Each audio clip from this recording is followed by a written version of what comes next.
Joining me now, Democratic strategist Adam Sostrin. Adam, thanks for being here. Thank you. All right, Adam, you heard President-elect Trump there. He said it was ridiculous, the idea of Russia being involved. What do you say? You think it's ridiculous? Well, yeah, I feel like he's always shooting from the hip. I don't know how he can possibly say, oh, this is ridiculous, this is wrong, this isn't true. Then afterwards he says, I don't know, none of us know. As usual, you have an unpolished answer from the president-elect. Certainly it appears that there has been some sort of hacking with respect to Russia. At least that's what we're getting from our intelligence agencies. Right, I think that's what you call a knee-jerk reaction, that's his first reaction to it, and then he goes back, gets more information, formulates his answer, and comes back with a second try here. But I would actually agree with you. I think there has been evidence that there's been Russian hacking, or at least leaks from Russian sources to WikiLeaks. That's not exactly new information post-election. Correct. My question is, how do we know that this influenced the outcome of the election? Well, that's the thing. It's one of those intangibles. I mean, how do you know that, right? A big part of the issue was the Hillary email issue that went on. That was a huge part of the campaign, and that was in a way that was separate and apart from, let's say, the Russian hacking of the DNC and the Russian hacking of Podesta, and all the leaks that came out with respect to her campaign and those emails. Did they have an impact on the voters' mind? Did the emails have an impact on the voters' mind? Did that make enough of a difference to change a mind? These are things that we can't figure out. There are things certainly that if we were going to give it to the electors to, let's say, recalculate, reformulate their decision, they wouldn't know either. Right, I don't think it's their role to play the CIA or the FBI here. Their role is to represent the people of their state. We talked about that in the last segment. Adam, I'm glad you brought up Hillary Clinton's private email server, though, because this is one of the sticking points for me on the Russia hacking story. Like I said, I don't doubt that the Russians tried to influence our election. I think they've done that for decades. We've done that to them. That's nothing new, and that doesn't justify it, but it's certainly not something new that happened this election. But if the Russians did, in fact, hack the DNC in order to help Donald Trump, not just to disrupt our election process, why did they leave fingerprints behind to identify themselves when the FBI was not able to likewise identify them as hacking Hillary's server? Right. There may have been no fingerprints with respect to the RNC and some fingerprints with respect to the DNC. Those things I don't have an answer to. Of course, what we're being told from Corker, what we're being told from McCain. We're going to find out more when there are going to be hearings on this. We should find out in the next couple of weeks. I believe Obama stated that he wanted to have an answer at least before January 20.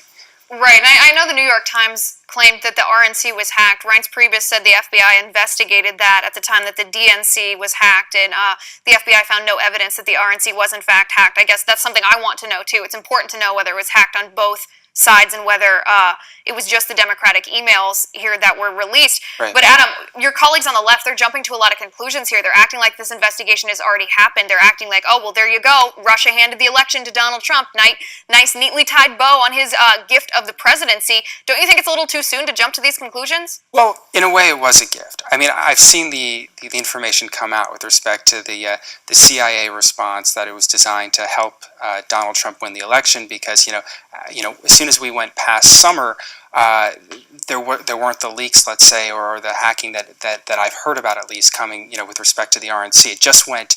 It was just bad information coming from the Democrats. So of course it was helpful. The FBI came out and their issue as well. We don't know what the motive was. Right. There is no motive being established by the fact that it's just DNC information that's being hacked. But no, of course it sounds like I get that, and I do think it's suspect. But my question is, how can we have answers? How can we, if we don't have answers yet, if these investigations haven't happened, if we don't have a definitive answer, how can we draw the conclusion that it did happen? Not only that it did happen, that it was meant to damage Hillary Clinton in order to prop up Donald Trump. If we don't have those answers, how can we draw that conclusion fairly? Well, I think you have the Director of National Intelligence and you have the CIA stating one thing, in fact, that there was hacking. And of course, that was helpful to Trump. We know it was helpful to him. We don't know what the motive was, but we can assume that the motive was to be helpful to Trump. So of course I don't think we can assume that, though, because Vladimir Putin just patently doesn't like Hillary Clinton as a person. He complained to President Obama about her. He doesn't like her from the get-go, so I don't think that we can draw the conclusion necessarily that it was to bolster Donald Trump. It could be just to damage Hillary Clinton because he doesn't like her.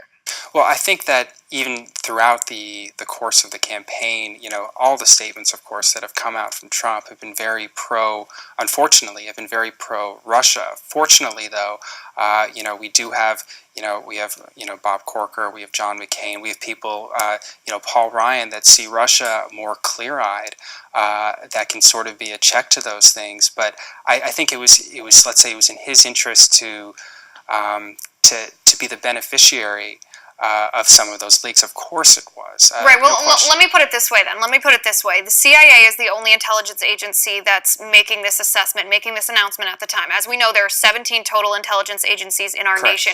The 16 others did not join. There was not a consensus because they don't think that there are enough questions answered.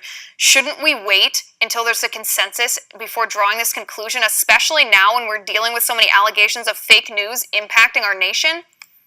Well, of course, we have to get to the bottom of it. But if they do have, in fact, and I can't imagine that they would just make a bold assertion like that there was indeed hacking coming from the at the behest of the Russian government, that somehow it involved the Clinton campaign.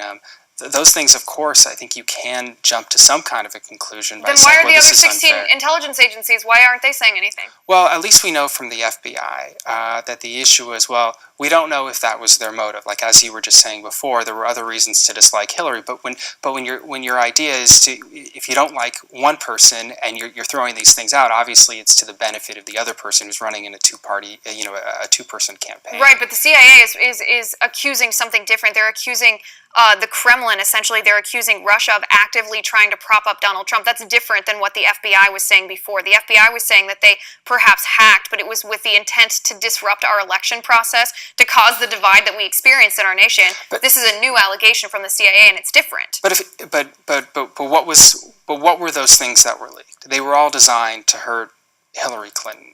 So it seems clear to me, at least, what the intent is. I don't work for the CIA, and I'm not going to make any assumptions, and I feel stupid for saying it seems clear to me, right? Right. But we know what it said in those emails, and the purpose of those emails were at least to undermine the Clinton campaign. So I don't think that's in question. But they want to find some sort of smoking gun, some kind of direct evidence. Nobody's obviously in the room. There's no fly on the wall. Right, from and the US government that's all at I'm the saying is Kremlin. that until we find that smoking gun, until we find that evidence, I think it behooves all of us. It's in the interest of the American people to wait, to withhold judgment, because we might not be right, and that might be a false narrative. Adam, I'd love to keep talking about this, but we're out of time. I'd love to too. Thanks for having being here. me.